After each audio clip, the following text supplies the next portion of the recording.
आपका Amit civil services academy में स्वागत करता हूं।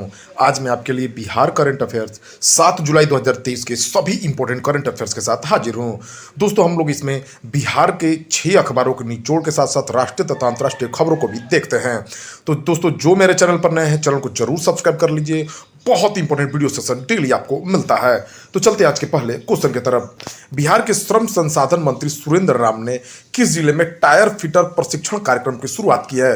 तो बिहार के श्रम संसाधन मंत्री सुरेंद्र राम ने पटना जिले में टायर फिटर प्रशिक्षण कार्यक्रम की शुरुआत की है। श्रम संसाधन मंत्री सुरेंद्र राम ने रबड़, केमिकल और पेट्रोकेमिकल कौशल विकास परिषद द्वारा संकल्प योजना के तहत टायर फिटर प्रशिक्षण कार्यक्रम का शुभारंभ गरखा मुख्य बाजार ऑटो स्टैंड के पास किया है। मंत्री सुरेंद्र राम ने कहा कि टायर फिटर कौशल विकास प्रशिक्षण कार्यक्रम सड़क, मार्ग और फुटपाथ पर कार्य करने वाले लोगों के उत्तरोत्तर विकास के लिए विभाग द्वारा आयोजित किया गया है। टायर फिटर जैसे कठिन काम करने वाले कारीगरों को उनके कार्य के अनुरूप उपयुक्त मान्यता और सम्मान नहीं मिलता है। बिहार कौशल विकास मिशन के निदेशक संजय कुमार ने कहा कि 200 प्रशिक्षकों को प्रति जिले के हिसाब से सारण, नालंदा, पूर्वी चंपारण और पटना में प्रशिक्षण दिया जाएगा। प्रशिक्षण के बाद प्रमाण पत्र और टायर फिट करने हेतु टूल किट, औजार भी दिया जाएगा और आपकी बीमा भी कराई जाएगी। प्रशिक्षण के दौरान आपको दैनिक कार्य के बदले भत्ता के रूप में 500 रुपए का भुगतान आपके बैंक खाते में किया जाएगा। बिहार के कितने शहरों में उत्पाद प्रयोगशाला बनाई जाएगी? तो देखिए दोस्तों, बिहार के 3 शहरों में उत्पाद प्रयोगशाला बनाई जा रही है।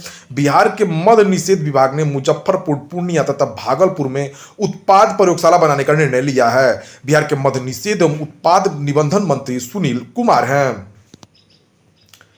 बिहार के उद्योग मंत्री समीर कुमार महासेठ ने बिहार के किस जिले में खादी मॉल बनाने की घोषणा की है? तो देखिए, बिहार के उद्योग मंत्री समीर कुमार महासेठ ने भागलपुर जिले में खादी मॉल बनाने की घोषणा की है।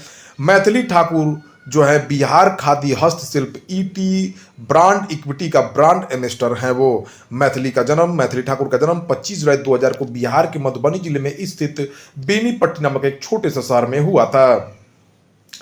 बिहार रेड क्रॉस के किस अध्यक्ष को इंडियन रेड क्रॉस का राष्ट्रीय कार्यकारिणी का सदस्य बनाया गया है? तो बिहार रेड क्रॉस के अध्यक्ष डॉक्टर बीबी सिन्हा को इंडियन रेड क्रॉस का राष्ट्रीय कार्यकारिणी का सदस्य बनाया गया है। तो याद रखिए कि इनको डॉक्टर बीबी सिन्हा को, जो बिहार रेड क्रॉस के अध्यक्ष हैं, उनको इंडियन रेड क्रॉस का राष्ट्रीय कार्यकारिणी का सदस्य बनाया गया है।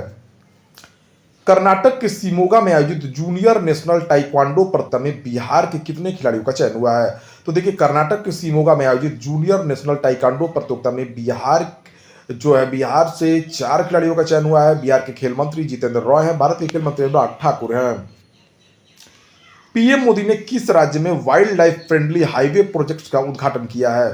तो पीएम मोदी ने छत्तीसगढ़ राज्य में wild life friendly highway projects का उद्घाटन किया है। पीएम मोदी ने 6 lane greenfield Raipur Visakhapatnam corridor के छत्तीसगढ़ खंड के लिए 3 राष्ट्रीय राजमार्ग परियोजनाओं के निर्माण का उद्घाटन किया। यह प्रोजेक्ट उदंती वन्यजीव अभयारण्य क्षेत्र से होकर गुजरेगा। छत्तीसगढ़ के मुख्यमंत्री भूपेश बघेल, छत्तीसगढ़ के राज्यपाल विश्वभूषण हरिचंदन हैं। राष्ट्रीय उपभोक्ता विवाद निवारण आयोग का अध्यक्ष किसे नियुक्त किया गया है? तो जस्टिस एपी शाही को राष्ट्रीय उपभोक्ता विवाद निवारण आयोग का अध्यक्ष चुना गया है। मद्रास और पटना उच्च न्यायालयों के पूर्व मुख्य न्यायाधीश जस्टिस एपी शाही को राष्ट्रीय उपभोक्ता विवाद निवारण आयोग एनसीडीआरसी का नया अध्यक्ष नियुक्त किया गया है। न्यायमूर्ति शाही का एनसीडीआरसी के प्रमुख के रूप में 4 साल का कार्यकाल होगा। एनसीडीआरसी उपभोक्ता संरक्षण अधिनियम के तहत 1988 में स्थापित एक अर्ध न्यायिक आयोग है। एनसीसी ने कैडेटों के बैंक खाते खोलने के लिए किस बैंक के साथ एक समझौता ज्ञापन पर हस्ताक्षर किया है? तो राष्ट्रीय कैडेट कोर एनसीसी और भारतीय स्टेट बैंक ने पहली उड़ान योजना के तहत सभी कैडेटों के जीरो बैलेंस बैंक अकाउंट के लिए एक समझौता ज्ञापन पर हस्ताक्षर किया है। इस एमओयू से हर साल लगभग 5 लाख कैडेट लाभान्वित होंगे। इस अवसर पर रक्षा मंत्री राजनाथ सिंह ने कैडेटों के लिए single window NCC integrated software भी लॉन्च किया है। एनसीसी भारतीय सशस्त्र बलों की यूथ यूनिट है। इसका मुख्यालय नई दिल्ली में है। FIH hockey pro league 2022-23 season का चैंपियन कौन बना है? तो FIH hockey pro league 2022-23 season का चैंपियन नीदरलैंड बना है। नीदरलैंड की पुरुष टीम ने 35 अंकों के साथ सीजन 4 का अपना अभियान समाप्त करने के साथ ही FIH hockey pro league 2022-23 season का चैंपियन बन गया है। भारतीय पुरुष hockey team FIH pro league 2023 में 16 मैचों में 30 अंकों के साथ चौथे स्थान पर रहे। भारत के कप्तान Harmanpreet Singh FIH pro league 2022-23 में 18 गोल के साथ टॉप स्कोरर रहे हैं। भारतीय रिजर्व बैंक ने किसे नए कार्यकारी निदेशक के तौर पर नियुक्त किया है? तो भारतीय रिजर्व बैंक ने पी वासुदेवन को कार्यकारी निदेशक के तौर पर नियुक्त किया है। भारतीय रिजर्व बैंक ने पी वासुदेवन को कार्यकारी निदेशक नियुक्त किया है। आरबीआई ने एक बयान में बताया कि वह मुद्रा प्रबंधन विभाग, कॉर्पोरेट रणनीति और बजट विभाग का नेतृत्व करेंगे।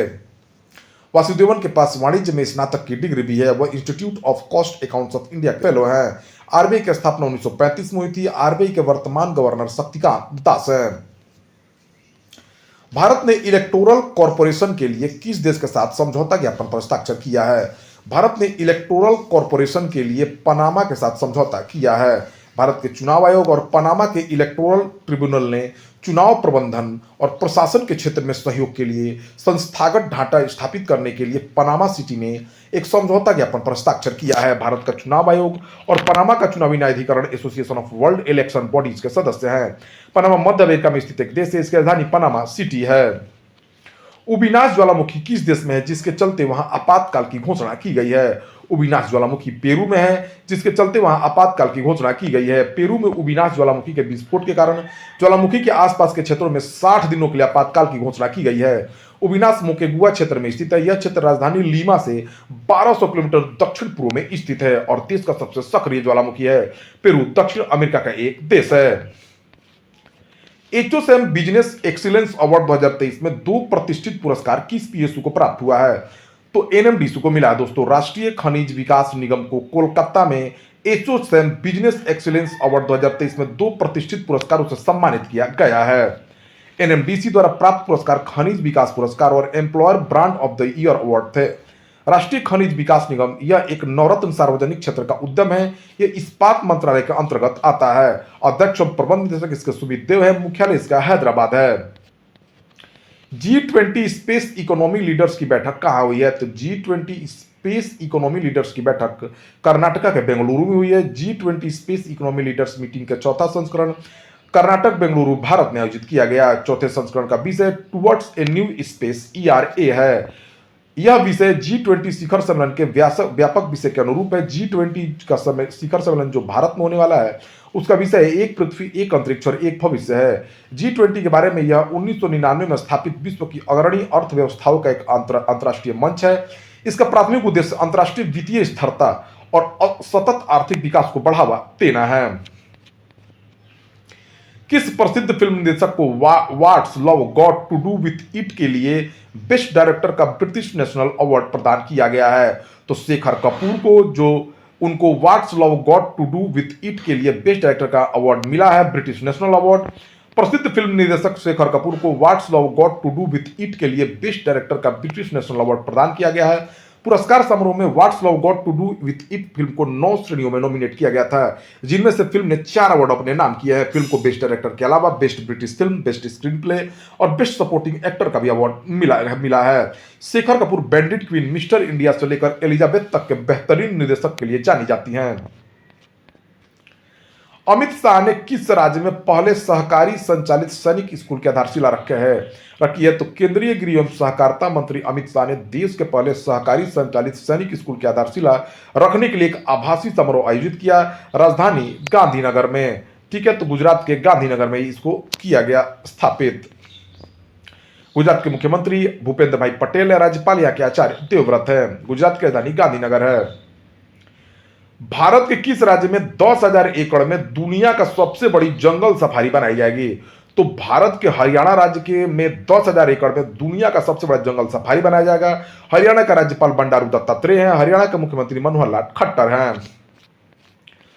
किस कंपनी ने थ्रेड्स नामक एक सोशल मीडिया प्लेटफॉर्म लॉन्च किया है? फेसबुक, जो मेटा के नाम से जाना जाता है, उसने दोस्तों थ्रेड्स नामक ट्विटर जैसा एक सोशल मीडिया प्लेटफॉर्म लॉन्च किया है ट्विटर को टक्कर देने के लिए। तो मेटा ने थ्रेड्स नामक सोशल मीडिया प्लेटफॉर्म लॉन्च किया है। तीसरा विश्व हिंदू कांग्रेस सम्मेलन कहाँ आयोजित किया जाएगा? तो तीसरा विश्व हिंदू कांग्रेस सम्मेलन थाईलैंड के बैंकॉक में आयोजित किया जा रहा है। पीरामल फाइनेंस ने किस नाम से पूर्ण महिला शाखा कोची केरल में खोली है? तो मैत्री नाम से जो है पूर्ण महिला शाखा कोची केरल में पीरामल फाइनेंस ने खोली है। तो दोस्तों यह रहा 7 जुलाई 2023 के सभी इंपॉर्टेंट करंट अफेयर्स। तो चैनल से जुड़ जाइए, चैनल को जरूर सब्सक्राइब कर ले। Thank you for watching my video.